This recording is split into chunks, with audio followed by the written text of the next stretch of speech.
Hello my dear student, मैं मनोज शर्मा आपके अपने YouTube channel maths planet institute पर आपका हार्दिक स्वागत करता हूं। प्रीवियस लेक्चर में हमने रिंग थ्योरी वाला चैप्टर स्टार्ट किया था और उसके एग्जांपल्स डेफिनेशन को अच्छे से समझ लिया था। अब आज उसी क्रम में हम आगे बढ़ते हुए एग्जाम्पल नंबर 4 स्टार्ट कर रहे हैं, जो एग्जाम के पॉइंट ऑफ व्यू से मोस्ट इंपॉर्टेंट एग्जाम्पल है। फिर उसके बाद में इनकी थ्योरम्स आएंगी और आपके जो यूनिट आती है वो किस प्रकार से आती है कि एक थ्योरम या एग्जाम्पल आ जाता है या दोनों थ्योरम आ जाती है, दोनों एग्जांपल्स आ जाते हैं। तो देखो किस प्रकार से आते हैं वो अपन लिखते हैं। एग्जांपल नंबर 4 से स्टार्ट करते हैं। एग्जांपल नंबर 4, सिद्ध कीजिए कि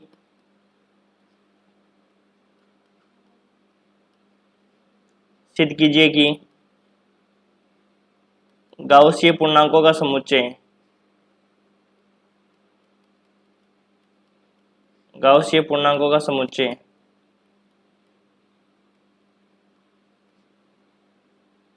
J बराबर m प्लस आयोटा n, जहाँ m और n बिलोंग्स टू Z, सम्मिश्र संख्याओं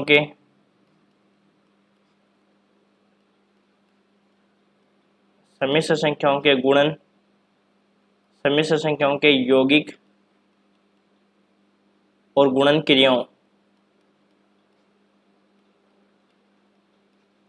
क्रियाओं के सापेक्ष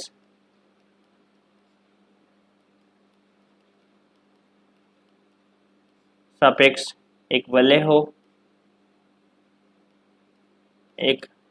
हो। क्या यह एक पूर्णांक प्रांत है? क्या यह एक पूर्णांक प्रांत है?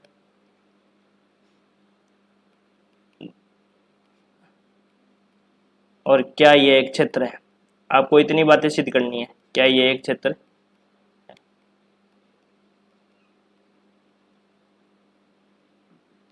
तो देखो सॉल्व करते हैं इसको। आपको क्या पूछा है कि सिद्ध कीजिए कि गाउसीय पूर्णांकों का समुच्चय, एक समुच्चय दे रखा है J बराबर m प्लस आयोटा n, जहाँ mn बिलोंग्स टू Z, सम्मिश्र संख्याओं के यौगिक और गुणन क्रियाओं के सापेक्ष योग संक्रिया दे रखी है और गुणन संक्रिया दे रखी है, उसके सापेक्ष एक वलय है। क्या ये एक पूर्णांक प्रांत है और क्या ये एक क्षेत्र है? आपको ये सिद्ध करके बताना है। तो देखो मैंने आपको बताया था कि r प्लस गुणा, पहले उसको आपको क्या सिद्ध करना है? वलय सिद्ध करना है।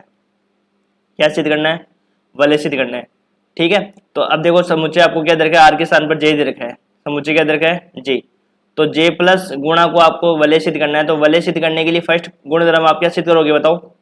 जे प्लस संक्रिया के लिए क्या होगा? आबेली ग्रुप है, ये सिद्ध करके दिखाएंगे ना। जे प्लस संक्रिया के लिए क्या करेंगे हम? आबेली ग्रुप। दूसरी कंडीशन ये सिद्ध करके दिखाएंगे कि जे गुणा संक्रिया के लिए क्या होगा? Semi group. और तीसरी चीज जो अपन सिद्ध करके दिखाएंगे वो क्या दिखाएंगे? गुणा की योग पर बंटनशीलता, गुणा की योग पर बंटनशीलता, गुणा की योग पर बंटनशीलता। क्या होती है गुणा की योग पर बंटनशीलता? ए गुणा B plus C equal to होता है A B plus A C, B plus C equal to B A plus C A. ये आपकी गुणा की योग पर बंटनशीलता होती है। फिर आपको पूछा है क्या एक पूर्णांक प्रांत है? आपको पता है कि इसको पूर्णांक प्रांत भी सिद्ध करना है। तो पूर्णांक प्रांत सिद्ध करने के लिए क्या सिद्ध करोगे बताओ? पूर्णांक प्रांत सिद्ध करने के लिए क्या क्या बताओगे? सबसे पहले अपन बताएंगे कि ये क्रमविन्मय वलय है। दूसरा अपन बताएंगे कि ये तत्समकी वलय है। तीसरी कंडीशन अपन बताएंगे इसके लिए, क्रमविन्मय वलय हो गई, तत्समकी वलय हो गई, और तीसरी कंडीशन क्या होती है? शून्य भाजक रहित वलय, शून्य भाजक रहित वलय, शून्य भाजक रहित वलय। ठीक है, ये हम इस प्रकार से पूर्णांक प्रांत सिद्ध कर देंगे। फिर इसने बोला कि ये क्या क्षेत्र भी है, तो क्षेत्र के लिए क्या होता है? क्रमविन्मय वलय। दूसरा तत्समकी वलय, क्योंकि देखो डेफिनेशन जब तक क्लियर नहीं होगी ना आपके, तब तक आप इसको कवर नहीं कर पाओगे, मतलब आपको ये नहीं पता होगा कि अपने को सिद्ध क्या करना है। तीसरा कंडीशन क्या है? प्रत्येक अशून्य अवयव के गुणात्मक प्रतिलोम विद्यमान होंगे, प्रत्येक अशून्य अवयव के गुणात्मक प्रतिलोम विद्यमान होंगे।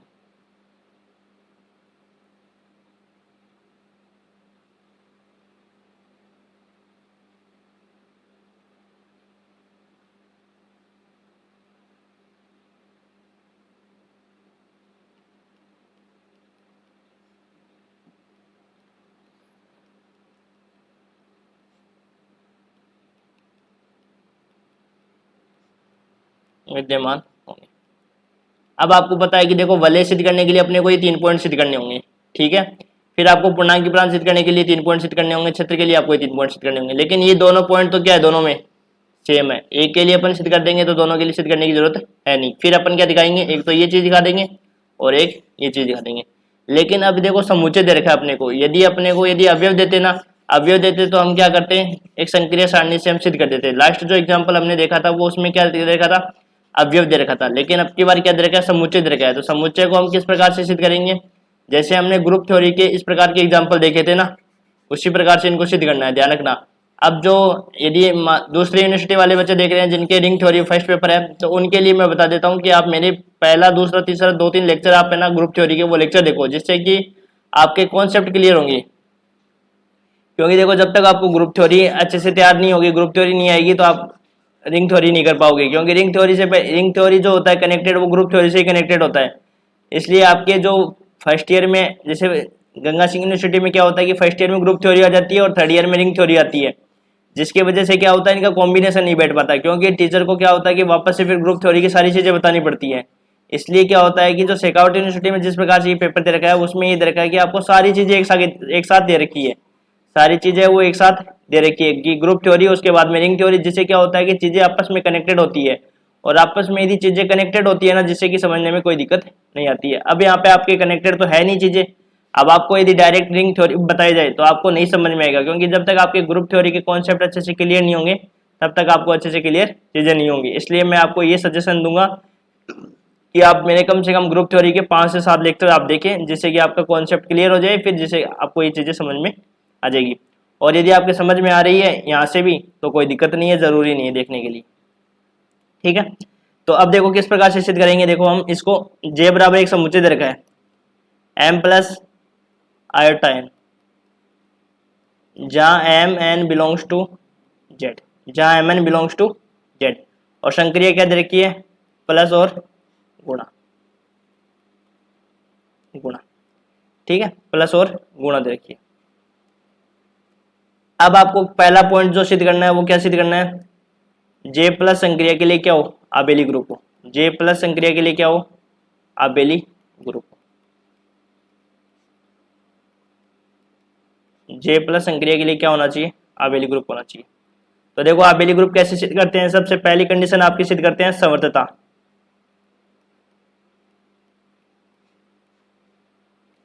Closure property, closure properties. तो देखो क्लोजर प्रॉपर्टीज में क्या होता है, अब देखो इसमें किस प्रकार से सिद्ध करना होता है ये बता देता हूँ। समर्थता आपको मैंने एक तो बताया था कंपोजिशन टेबल बना के, वो कंपोजिशन टेबल जब आपको एक समुच्चय दे रखा हो। अब इसमें एक समुच्चय किस प्रकार से दे रखा है, m plus iota n type से दे रखा है। तो इसमें आपके जो अवयव है वो पहले पढ़ने आने चाहिए कि जो समुच्चय में अवयव है वो किस प्रकार से दे रखे हैं, m plus iota n type के अवयव है, जहाँ mn कहाँ है, से बिलोंग करे, z से बिलोंग करे। तो अपन क्या करेंगे, समर्थता में 2 अवयव मान लेंगे J समुच्चय से, और उनसे जो भी संक्रिया दे रखी है गुणा, या जो भी संक्रिया अपन ऑपरेट कर रहे हैं, जैसे प्लस संक्रिया कर रहे हैं तो उनका प्लस क्या आना चाहिए, उसी समुच्चय से आना चाहिए। देखो जी स्टार को मैंने आपको समर्थ बताना बताया। कैसे बताया कि उस समुच्चय से क्या करते हैं, 2 अवयव लेते हैं, और उस समुच्चय के बीच में जो भी ऑपरेशन दे रखा है उस ऑपरेशन को कराने पर आने वाला अवयव भी उसी समुच्चय का आना चाहिए। अब यदि मेरे को इस समुच्चय के लिए J के लिए सिद्ध करना है, J प्लस के लिए मेरे को क्या करना है, समर्थता सिद्ध करना है। तो कैसे सिद्ध करूंगा, A B belongs to J लूंगा, 2 अवयव J से लूंगा, और उनके बीच में ऑपरेशन क्या है, A प्लस बी, वो भी किसका अवयव आना चाहिए, J का अवयव आना चाहिए। तब आपकी कंडीशन क्या हो जाएगी, समर्थ। और फिर हम क्या करेंगे, आबेली ग्रुप के लिए साचर्यता। साचर्यता को डायरेक्ट बता देंगे कि योग संक्रिया है वो सदैव क्या होती है, साचर्य होती है। तो साचर्यता वहां से क्लियर हो जाएगी। फिर तत्समक अवयव के लिए अपन एक अवयव यहाँ से ले लेंगे और उसमें क्या करेंगे, 0 एडिशन कर देंगे। 0 एडिशन कर देंगे तो यहाँ पे प्लस संक्रिया तत्समक अवयव क्या हो जाएगा, 0, जो इस J से बिलोंग करेगा। फिर इस प्रकार से प्रतिलोम निकाल लेंगे और इस प्रकार से हम क्रमनिर्णयता सिद्ध कर देंगे। तो इस प्रकार से J प्लस संक्रिया के लिए वो क्या हो जाएगा, आबेली ग्रुप सिद्ध हो जाएगा। तो देखो हम लिखते हैं इसको 1 बाय 1 लिखते हैं चीजें। समर्थता, समर्थता में क्या लिखोगे, देखो माना m1 प्लस आयोटा n, 2 अवयव मान लिए हमने, m1 plus n1, m2 plus iota n2, 2 अवयव मान लिए, और दोनों अवयव किससे बिलोंग कर रहे हैं, J से बिलोंग कर रहे हैं, ठीक है। दोनों अवयव किससे बिलोंग कर रहे हैं, J से बिलोंग कर रहे हैं। यहाँ तक क्लियर है सबके। अब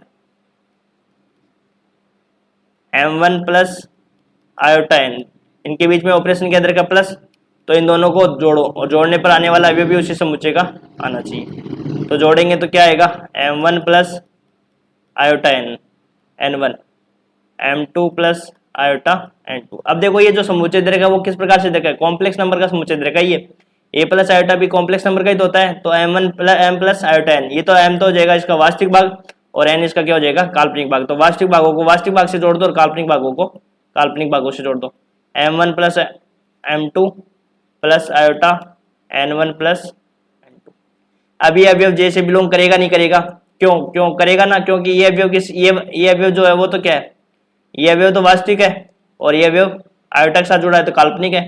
तो ये अवयव किससे बिलोंग करेगा, J से करेगा। इस चीज को हम दिखाएंगे कि किस प्रकार से ये अवयव J से बिलोंग करेगा। तो देखो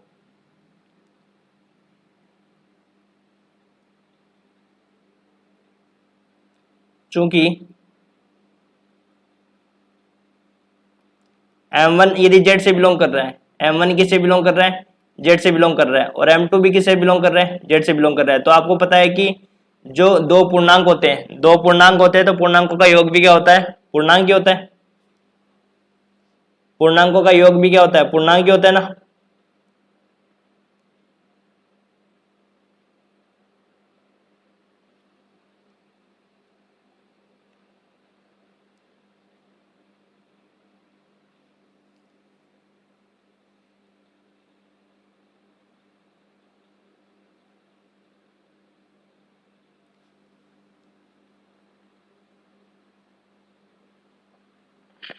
M1 यदि Z से बिलोंग कर रहा है और M2 भी किससे बिलोंग कर रहा है, Z से बिलोंग कर रहा है, तो दो पूर्णांक है और तो पूर्णांकों का योग भी क्या होता है, पूर्णांक समुच्चय पूर्णांक ही होता है। तो M1 प्लस M2 है वो भी किससे बिलोंग करेगा, Z से बिलोंग करेगा। इसी प्रकार यदि हम N1 की बात करें तो N1 Z से बिलोंग कर रहा है, N2 भी किससे बिलोंग कर रहा है, Z से बिलोंग कर रहा है। तो N1 प्लस N2 किससे बिलोंग करेगा, Z से बिलोंग करेगा। N1 प्लस N2 किससे बिलोंग करेगा, Z से बिलोंग करेगा। तो यहाँ से हम लिख सकते हैं कि M1 plus M2 plus iota N1 plus N2 ये किससे बिलोंग करेगा, J से बिलोंग करेगा। यहाँ तक क्लियर है। अतः संक्रिया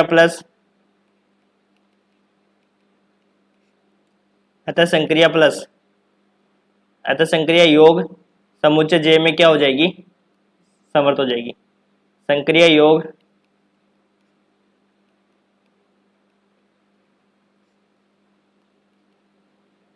J में समर्थ है। समुच्चय किस में समर्थ है, J में समर्थ है। यहाँ तक क्लियर है सबके, पहला पॉइंट क्लियर। अब इसके बाद में आता है साचर्यता।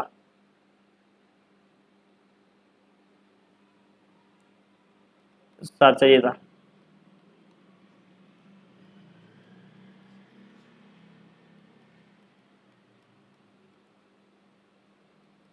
एसोसिएटिविटी। साचर्यता के लिए कैसे सिद्ध करेंगे, जानते हैं कि चूंकि योग संक्रिया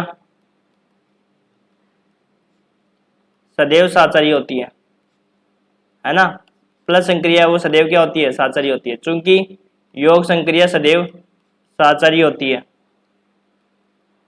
अतः समुच्चय J में भी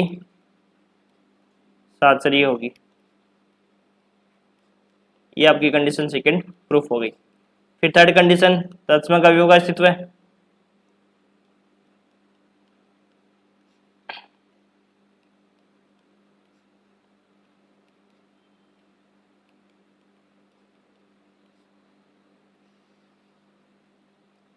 एग्जिस्टेंस ऑफ आइडेंटिटी एलिमेंट।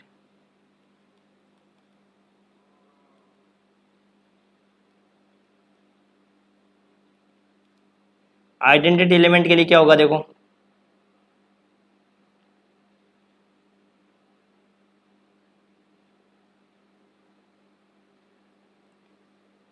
चूंकि योग संक्रिया तत्समक अवयव आपको पता है कि क्या होता है, जीरो।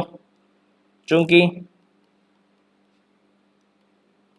योग संक्रिया तत्समक अवयव जीरो होता है, इसलिए मैं आपको कह रहा हूं कि यदि डायरेक्ट जो रिंग थ्योरी से स्टार्ट कर रहा है तो उसके लिए ग्रुप थ्योरी पहले देखो और फिर आपको समझ में आप अच्छे से क्या होगा, अच्छे से समझ में आ जाएगा आपके। अतः m प्लस आयोटा n, उसमें क्या जोड़ो, 0 प्लस आयोटा 0 जोड़ेंगे, इक्वल टू क्या आ जाएगा, वही अवयव वापस आ जाएगा। तत्समक अवयव की परिभाषा क्या होती है, ए में अपन क्या जोड़े कि अपने पास वापस वही अवयव आ जाते, तो जब अपन ने m प्लस आयोटा n में क्या जोड़ा, 0 जोड़ा, तो 0 जोड़ने पर वापस वो अवयव आ गया। तो तत्समक अवयव क्या आ गए यहाँ से, 0 प्लस आयोटा 0। तत्समक अवयव क्या आ गया, 0। और इस 0 को हम क्या इस प्रकार से लिख सकते हैं, 0 प्लस आयोटा इंटू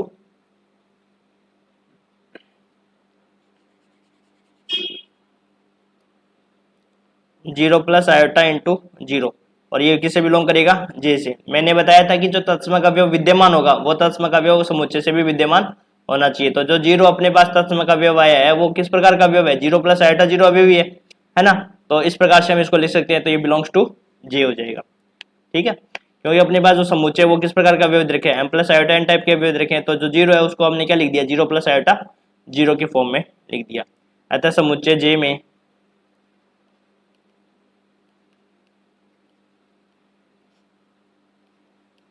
समुच्चय जे में तत्समक अवयव विद्यमान है।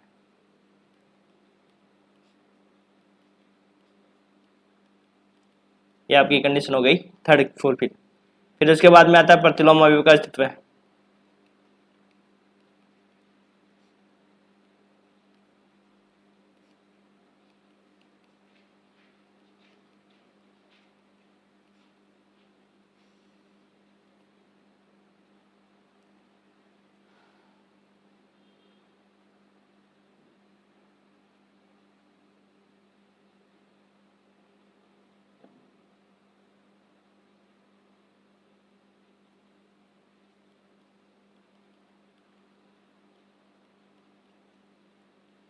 Existence of inverse element. तो देखो इनवर्स एलिमेंट के लिए क्या करेंगे, माना m plus iota n belongs to G. J से हमने क्या मान लिया, एक अवयव मान लिया, और उस अवयव का अपने को क्या निकालना है, इनवर्स निकालना है। तो देखो तब m plus iota n, m plus iota n में क्या जोड़े कि अपने पास क्या मिल जाए, 0 प्लस आयोटा 0 के फॉर्म मिल जाए। ये तो होता है कि तत्समक, यहाँ पे क्या जोड़े कि अपने को क्या मिल जाए, तत्समक अवयव। तो यहाँ पे a का माइनस a लिखते हैं तभी तो 0 होता है। इसी प्रकार एक अवयव m प्लस आयोटा n है, तो इसमें मैं क्या जोड़ू कि अपने को 0 मिल जाए, तो minus m minus iota n जोड़ेंगे। अब इस जो अपने पास प्रतिलोम मिला है, ये अवयव अपना प्रतिलोम होगा, और इस अवयव को अपने को किससे बिलोंग कराना है, जे से कराना है। और जे में अवयव किस प्रकार से है, आपके m plus iota n type के अवयव है। तो यहाँ से लिखेंगे अतः m प्लस आयोटा n का प्रतिलोम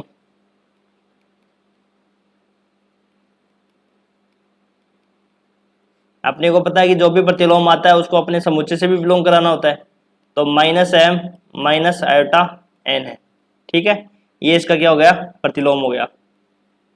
तो अब यहाँ से प्रतिलोम को ये बताना होगा कि ये प्रतिलोम आपका ग्रुप जे में विद्यमान है या नहीं। इसके लिए देखो कैसे करेंगे, m और n बिलोंग्स टू z। यदि m और n z से बिलोंग कर रहे हैं, तो m और n यदि z से बिलोंग कर रहे हैं, तो माइनस m और माइनस n भी तो किससे बिलोंग करेंगे, जेड से बिलोंग करेंगे। क्योंकि पूर्णांक में तो क्या होता है, धनात्मक पूर्णांक भी विद्यमान होते हैं और ऋणात्मक पूर्णांक विद्यमान होते हैं। जो जेड समुच्चय अपने पास होता है उसमें क्या होता है, -3 -2 -1 0 सब होते हैं ना।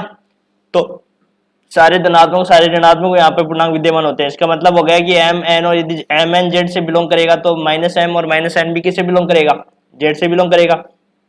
इसलिए एम प्लस आयोटा एन है वो यदि जेड से बिलोंग कर रहा है, तो minus M minus iota N भी किससे बिलोंग करेगा, जेड से ही बिलोंग करेगा। और ये अवयव जेड से बिलोंग करेगा, या जेड की जगह अपन जे लिख देते हैं, यहाँ पे ज्यादा अच्छा रहेगा। एम प्लस आयोटा एन यदि जे से बिलोंग करेगा तो minus M minus iota N किससे बिलोंग करेगा, जे से बिलोंग करेगा। तो इसका मतलब समुच्चय में क्या हो गया, प्रतिलोम भी विद्यमान हो गया। अतः समुच्चय जे में प्रतिलोम अवयव विद्यमान है।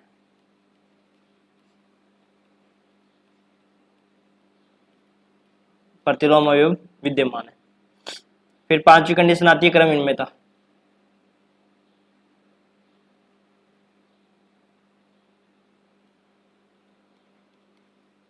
क्योंकि आबेली ग्रुप सिद्ध करना है ना, तो आबेली ग्रुप के लिए क्रमहीनता और सिद्ध करनी है।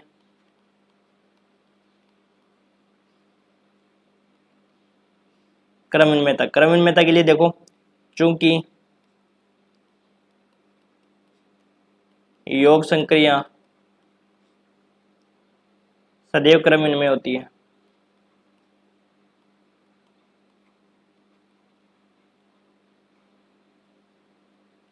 चूंकि योग संक्रिया सदैव क्रमहीन में होती है, अतः समुच्चय जे में भी योग संक्रिया क्रमहीन में होगी। अतः समुच्चय जे में भी क्रमहीन में होगी, क्रमहीन में होगी। 2 में 3 जोड़ो चाहे 3 में 2 जोड़ो, दोनों बराबर ही होते हैं। ये होती है आपकी क्रमहीनता प्रॉपर्टीज। तो यहाँ से लिख देंगे implies that J plus abelian group है। ये अपना सिद्ध हो गया पहला गुणधर्म। जे प्लस को आपने को क्या सिद्ध करना था, आबेली ग्रुप सिद्ध करना था, और ग्रुप आबेली ग्रुप के लिए समर्थता, साचर्यता, तत्सम का विभव अस्तित्व है, प्रतिलोम का अस्तित्व है और क्रमहीनता हमने सब सिद्ध कर दी। ठीक है, समझ में आपको आ गया होगा। तो सेकंड पॉइंट अपने को सिद्ध करना है कि जे गुणा के लिए क्या होना चाहिए, सेमी ग्रुप। और सेमी ग्रुप के लिए आपको पता है कि क्या क्या सिद्ध करना है, समर्थता, साचर्यता। 2 कंडीशन दिखानी है। तो देखो पहली कंडीशन दिखाते हैं समर्थता। समर्थता में क्या करते हैं कि 2 अवयव लेते हैं उस समुच्चय से, और उनका गुणा भी क्या आना चाहिए, उसी समुच्चय से आना चाहिए। Closure properties. तो यहाँ देखो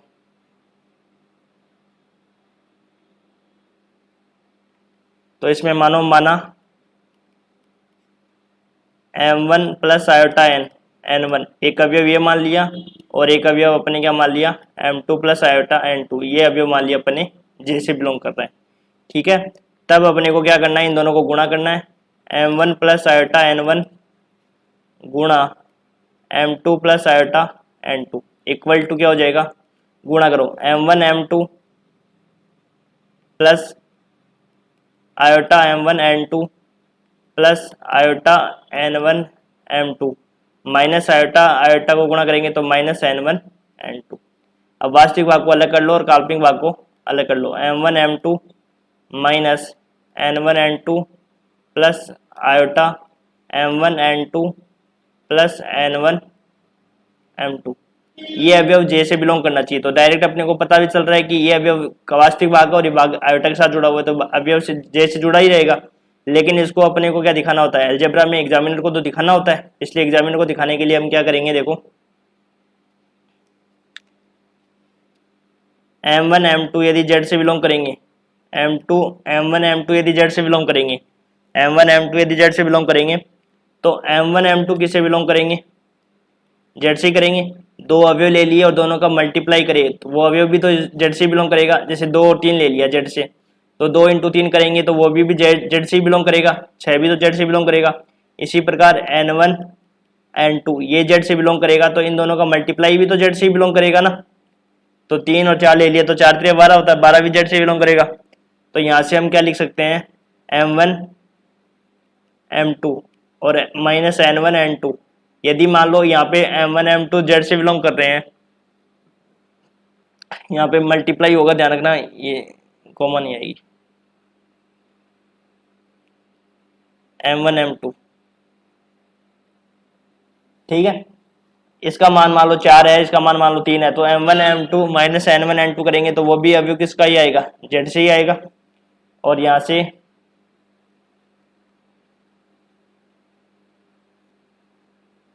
m1 n2 plus n1 m2 ये अवयव भी किसका आएगा, जेड से आएगा। ये अवयव किससे आएगा, जेड से आएगा। तब जो आपका अवयव आएगा वो किससे बिलोंग करेगा, जो ये अवयव भी जेड से बिलोंग कर रहा है और ये अवयव भी जेड से बिलोंग कर रहा है। और अपने पास जो समुच्चय दे रखा है वो समुच्चय क्या डिफाइन कर रखा है, समुच्चय ये डिफाइन कर रखा है कि जे बराबर m प्लस आयोटा n, जिसमें m और n दोनों किससे बिलोंग करेंगे, जेड से बिलोंग करेंगे। यदि m और n जेड से बिलोंग कर गए तो m प्लस आयोटा n भी किससे बिलोंग करेगा, जे से बिलोंग करेगा ना। तो यहाँ से देखो क्या हो जाएगा अपने पास, ये दोनों अवयव किससे बिलोंग कर गए, जेड से बिलोंग कर गए। ये दोनों अवयव किससे बिलोंग कर गए, ये अवयव भी किससे बिलोंग कर गया, जेड से बिलोंग कर गया, ये अवयव भी जेड से बिलोंग कर गया। तो टोटल ये अवयव किससे बिलोंग कर गया, जे से बिलोंग कर गया। तो यहाँ से लिखेंगे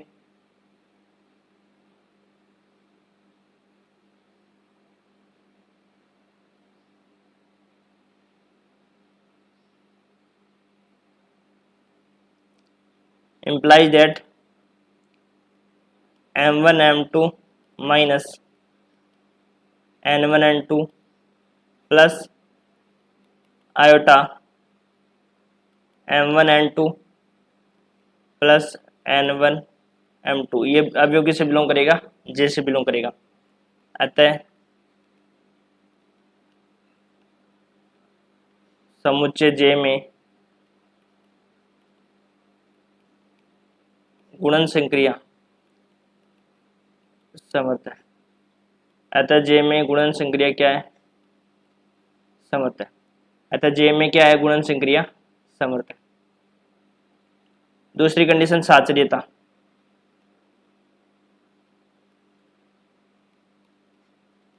समर्थता और साचर्यता दो कंडीशन सिद्ध करनी होती है ना सेमी ग्रुप में।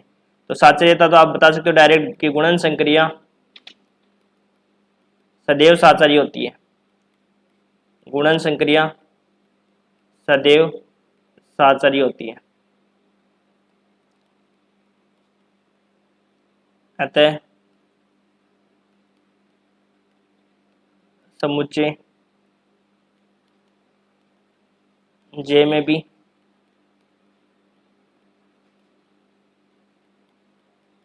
साचारी होगी। अतः समुच्चय जे में भी क्या होगी, साचारी होगी।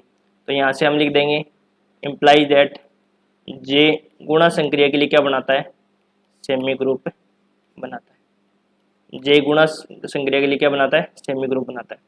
इसके बाद में आता है गुणा की योग पर बंटनशीलता। तो अपन जानते हैं कि गुणा की योग पर बंटनशीलता है वो सत्य होती है, तो इसको डायरेक्ट लिख देंगे।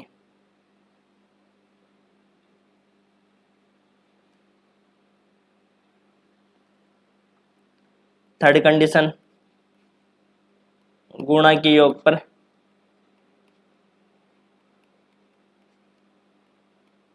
बंटनशीलता, गुणा के योग पर बंटनशीलता। तो गुणा के योग पर बंटनशीलता के लिए क्या करेंगे, हम डायरेक्ट लिख देंगे। देखो यहाँ पे कि गुणा के योग पर बंटनशीलता सत्य होती है।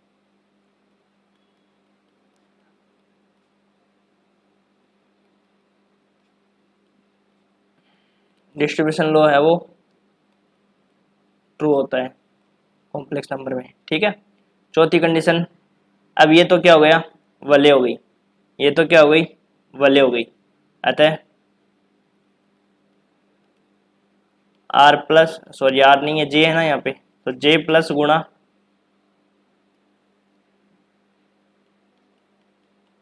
वलय हो गई। अब अपन को क्या करना है, सिद्ध क्षेत्र सिद्ध करना है, सॉरी पूर्णांक की प्रांत सिद्ध करना है।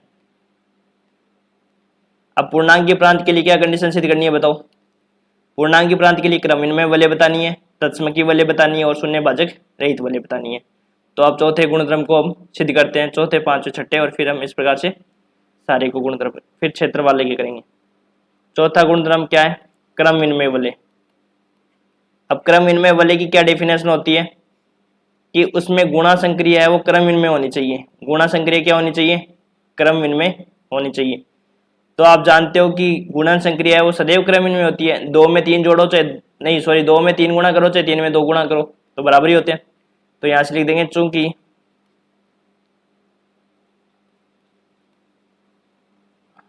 कॉमोटेटिव रिंग,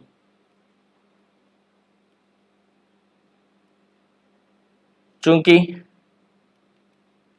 गुणन संक्रिया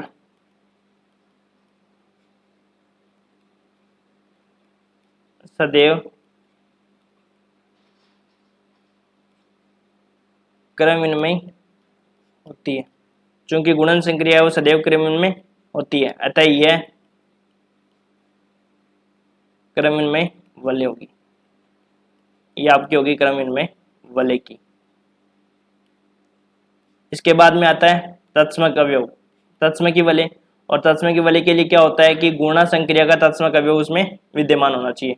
तो हम गुणा संक्रिया तत्समक अवयव जे में विद्यमान होता है, क्योंकि हम वन को क्या लिख सकते हैं, वन प्लस जी आयोटा गुणा जीरो लिख सकते हैं। तो पांचवा तत्समक की वलय।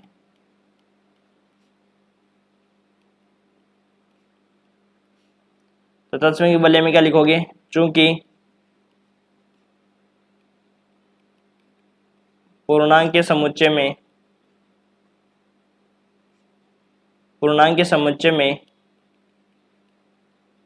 गुणन तत्समक अवयव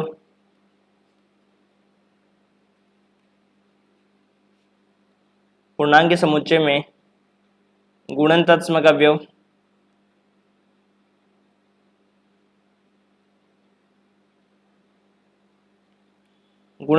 अवयव वन, वन को क्या लिख सकते हैं, 1 प्लस आयोटा इंटू 0 और बिलोंग्स टू जी।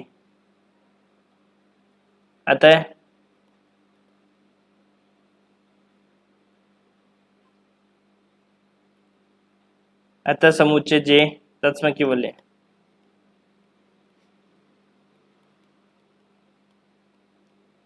इसके बाद में आता है शून्य भाजक रहित वलय। छठा गुणधर्म क्या है, शून्य भाजक रहित वलय। शून्य भाजक रहित वलय में क्या बताना होता है, देखो अपने को इसमें बताना होता है कि दो अशून्य अवयव है, उनका दो अशून्य अवयव का गुणनफल है वो शून्य नहीं होना चाहिए। भाई दो अशून्य अवयव का गुणनफल है वो शून्य नहीं होना चाहिए, और अपन जानते हैं कि पूर्णांक के समुच्चय में समिश्र संख्याओं में दो अवयवों का गुणनफल है वो शून्य नहीं होता है ना। तो यहां से लिखेंगे चूंकि दो अशून्य अवयवों का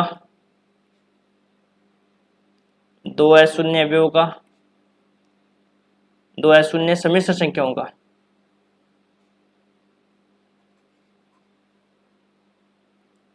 दो अशून्य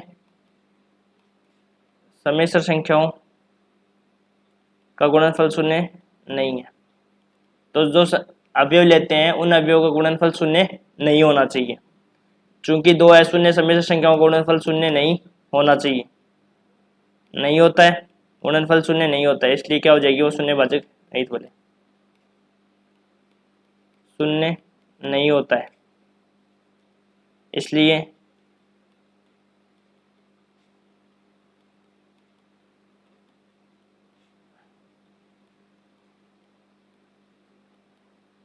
समिश्र संख्याओं का समुच्चय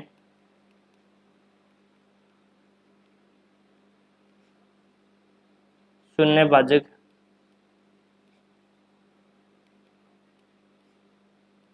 रहित वलय। ये हमारी कंडीशन हो गई तीनों सिद्ध। अपने को देखो क्या सिद्ध करना था, पूर्णांक की प्रांत सिद्ध करना था, और पूर्णांक की प्रांत की परिभाषा क्या होती है, क्रमण में वलय होनी चाहिए, तत्सम की वलय होना चाहिए और शून्य भाजक रहित वलय होनी चाहिए। तो यहाँ से क्या हो जाएगा, अतः जे प्लस गुणा क्या हो जाएगा पूर्णांक की प्रांत। अब आपको क्या चेक करना है, अब आपको ये चेक करना है कि ये क्षेत्र होगा या नहीं। तो क्षेत्र के लिए कंडीशन आपको पता है कि क्या होना चाहिए, एक ही कंडीशन सिद्ध करनी होती है क्षेत्र के लिए, अशून्य अवयव का गुणात्मक प्रतिलोम विद्यमान होना चाहिए। तो यहाँ पे लिखेंगे अगली condition,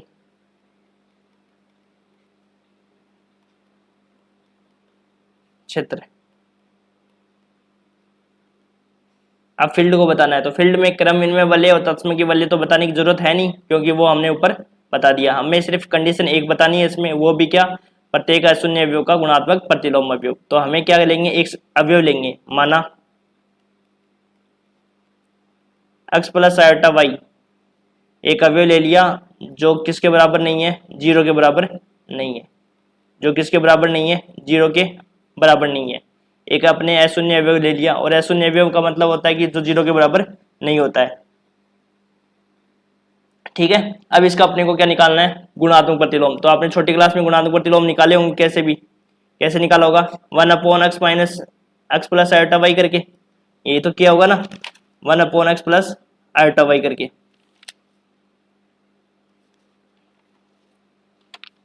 one upon x plus iota Y. तो यहां से क्या हो जाएगा, देखो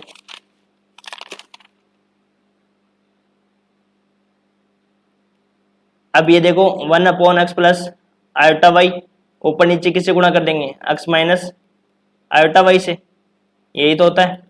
ऊपर नीचे किससे गुणा कर देंगे, कॉन्जुगेट से गुणा करेंगे ना। तो 1/x प्लस आयोटा वाई को किससे गुणा कर देंगे, x minus iota y, x minus iota Y. तो ऊपर तो आ जाएगा क्या, x माइनस आयोटा वाई, और नीचे क्या आ जाएगा x square plus y square, यही तो आएगा। आयोटा वाई का स्क्वायर क्या होगा, आयोटा का स्क्वायर, वाई का स्क्वायर, आयोटा का स्क्वायर क्या होता है -1, तो -1 में क्या हो जाएगा प्लस हो जाएगा। तो ये हो जाएगा अपने पास क्या, यहाँ से x upon x square plus iota x square plus y square और minus y upon x square plus y square. तो एक्स के स्थान पर क्या हो जाएगा, x upon x square plus y square, और वाई के स्थान पर क्या हो जाएगा,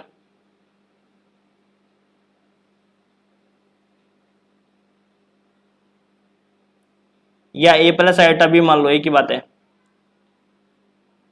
इसको कुछ भी नाम दे सकते हो आप। तो ए बराबर तो क्या हो जाएगा अपने पास यहाँ से x upon x square plus y square, और बी के स्थान पर क्या हो जाएगा माइनस का वाई स्क्वायर माइनस का y x square plus y square. A का मान ये आ गया और बी का मान आ गया, तो ये किस प्रकार का फॉर्मेट हो गया, ए प्लस आयोटा बी का फॉर्मेट बन गया। इसलिए एक्स प्लस आयोटा वाई जो नॉट इक्वल टू 0 था, बिलोंग्स टू जे का गुणात्मक प्रतिलोम क्या निकल के आएगा, ये निकल के आएगा, और इसको अपने को समुच्चय में और बताना है। तो गुणात्मक प्रतिलोम क्या निकल के आएगा यहाँ से, x upon x square plus iota x square plus y square plus iota minus y x square plus y square, ये निकल के आ गया। ठीक है, यहाँ तक क्लियर है सबके। अब देखो, अब इसको समुच्चय में बताना होता है, तो कैसे बताएंगे समुच्चय में, देखो अतः ये जेड से बिलोंग, इस जेड से बिलोंग करेगा ना, तो देखो अतः ये समुच्चय जे के अतः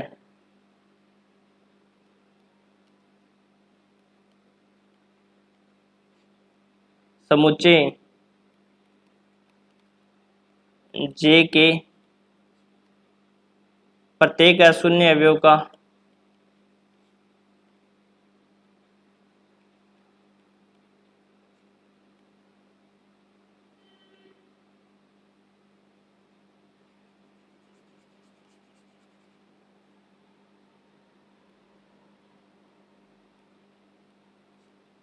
प्रत्येक अशून्य अवयव का गुणात्मक प्रतिलोम विद्यमान है, अस्तित्व है।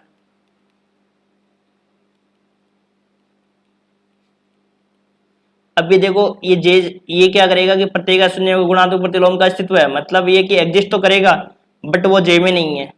अब इस प्रकार का अवयव जे में होगा क्या, नहीं ना, क्योंकि जे में अवयव किस प्रकार के एक्स प्लस आयोटा वाई के अवयव है, तो परंतु ये जे में नहीं है, तो ये जे है वो फील्ड नहीं होगा।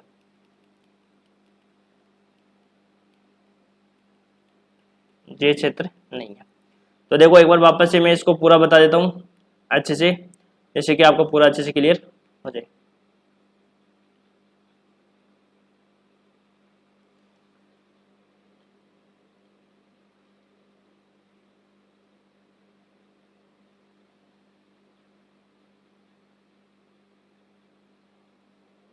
तो देखो एक बार वापस देख लो, अपने को एक समुच्चय दे रखा है जे बराबर एम प्लस आयोटा एन, जहां m n belongs to z है। अपने को ये सिद्ध संक्रिया दे रखी है प्लस और गुणा।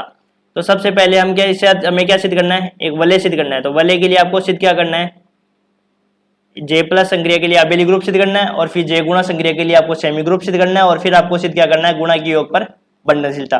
फिर आपको पूर्णांक प्रांत सिद्ध करना है। तो पूर्णांक प्रांत के लिए क्रमन्वय वलय, तत्सम वलय, और तीसरी कंडीशन शून्य भाजक रहित वलय। और फिर आपको ये क्षेत्र सिद्ध करना है। तो क्षेत्र के लिए क्रमन्वय वलय, तत्सम वलय और प्रत्येक अशून्य अवयव का गुणात्मक प्रतिलोम विद्यमान है क्या नहीं है वो देखना।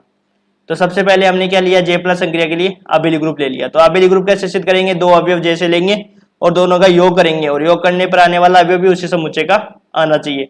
तो हमने J M plus iota N one ले लिया, एक बार M two plus iota N two ले लिया, बिलोंग्स टू जेड, और दोनों का योग किया। योग करने पर अपने पास क्या आया, m one plus m two plus iota N one plus n two, ये चीज आई अपने पास। तो ये अवयव जेड जे से बिलोंग करेगा नहीं करेगा, इसके लिए अपन क्या करेंगे, ये इस अवयव को चेक करेंगे। अपन जानते हैं कि जो दो संक्रिया है ये दोनों जेड से बिलोंग कर रहे हैं और दोनों जेड से बिलोंग कर रहे हैं, तो m1 प्लस m2 वो भी जेड से बिलोंग करेगा, और n1 n2 यदि जेड से बिलोंग करेगा तो n1 प्लस n2 भी किससे बिलोंग करेगा, जेड से बिलोंग करेगा। तो इसका मतलब ये अवयव किससे बिलोंग करेगा, जे से बिलोंग करेगा। तो संक्रिया योग समुच्चय में क्या हो गई, जे में समर्थ हो गई। साचर्यता के लिए आपको पता है कि समुच्चय योग संक्रिया और सदैव क्या होती है, साचर्य होती है, तो समुच्चय जे में भी साचर्य होगी। अब तत्समक अवयव का अस्तित्व आपको पता है कि जीरो जो अवयव है उसका तत्समक अवयव सॉरी योग संक्रिया जो तत्समक अवयव होता है वो जीरो होता है, और जीरो को यदि अपन समुच्चय के रूप में लिखना चाहे तो किस प्रकार लिखेंगे, जीरो प्लस आयोटा जीरो। क्यों, क्योंकि जे से बिलोंग करना चाहिए अवयव, तो जे से बिलोंग करने के लिए तो क्या होना चाहिए, कॉम्प्लेक्स नंबर टाइप का अवयव होना चाहिए। जीरो को हम क्या लिखेंगे, zero plus iota into zero, ये अवयव किससे बिलोंग कर जाएगा, जे से बिलोंग कर जाएगा। इसी प्रकार प्रतिलोम, तो प्रतिलोम अवयव की क्या डेफिनेशन होती है कि ए में क्या जोड़े कि अपने को जीरो मिल जाए, ए में क्या जोड़े कि अपने को क्या मिल जाए, जीरो मिल जाना चाहिए।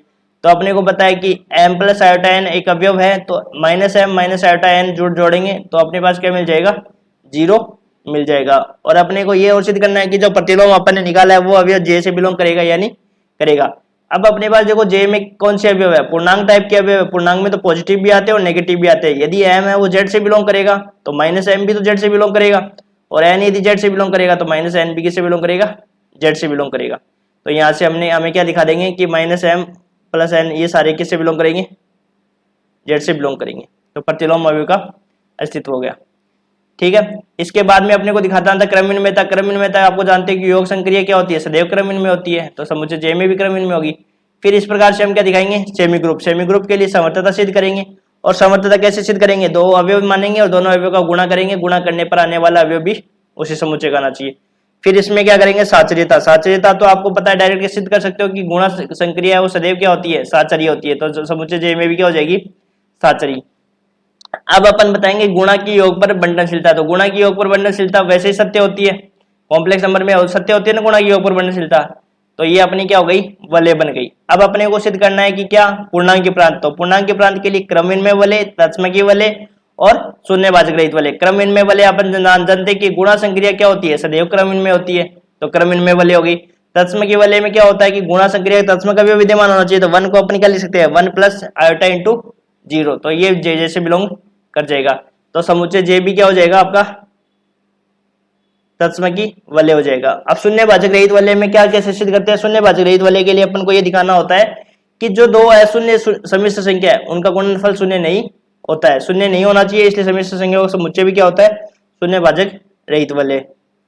फिर इसके बाद में अपने को क्या दिखाना है, शून्यवाचक रहित दिखा दिया, अब अपने को दिखाना है क्षेत्र। तो क्षेत्र के लिए आपको पता है कि क्या करना होता है, क्षेत्र के लिए क्रमविनिमय वलय, तत्समकी वलय और प्रत्येक अशून्य अवयव का गुणात्मक प्रतिलोम, तीन कंडीशन सिद्ध करनी होती है। लेकिन क्रमविनिमय वलय, तत्समकी वलय तो हम सिद्ध कर चुके हैं, तो अपने को सिद्ध क्या करना है, प्रत्येक अशून्य अवयव का गुणात्मक प्रतिलोम, और वो गुणात्मक प्रतिलोम निकालना है, और गुणात्मक प्रतिलोम को ये बताना है कि वो समुच्चय में विद्यमान होगा या नहीं होगा। तो अपन देखो छोटी क्लास में अपन ने निकाला है कि गुणात्मक प्रतिलोम, जैसे कोई अवयव x प्लस आयोटा y ले लिया जो जीरो के बराबर नहीं होता है, तो उसका गुणात्मक प्रतिलोम कैसे निकालते हैं, one upon x plus iota y, और ऊपर नीचे उसके कॉन्जुगेट से गुणा कर देते हैं, तो ये एक्स माइनस आयोटा वाई। तो यहाँ से हो जाएगा अपने पास से एक्स माइनस आयोटा वाई, और नीचे हो जाएगा x square plus y square. तो यहाँ से x upon x square plus y square minus iota y upon x square plus y square. अब ये अवयव जेड से बिलोंग नहीं करेगा, ये अवयव जो गुणात्मक प्रतिलोम है, ये अवयव किस प्रकार का नहीं है आपका, जे के टाइप का। प्रत्येक अशून्य गुणात्मक प्रतिलोम का अस्तित्व तो है, परंतु वह जे में नहीं होगा, अतः जे प्लस गुणा है वो क्षेत्र नहीं होगा। ठीक है, यहाँ से हमारी क्या होगी, क्लियर हो गई, जे जो हमने क्षेत्र सिद्ध करना था वो क्षेत्र हो गया कि जे प्लस गुणा है वो क्षेत्र नहीं होता है।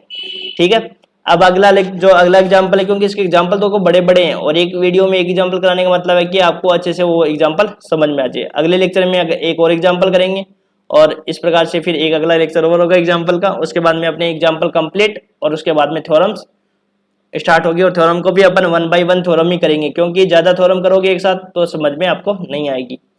और वीडियो को फ्रेंड्स के साथ शेयर करें, चैनल को सब्सक्राइब करें। Thank you.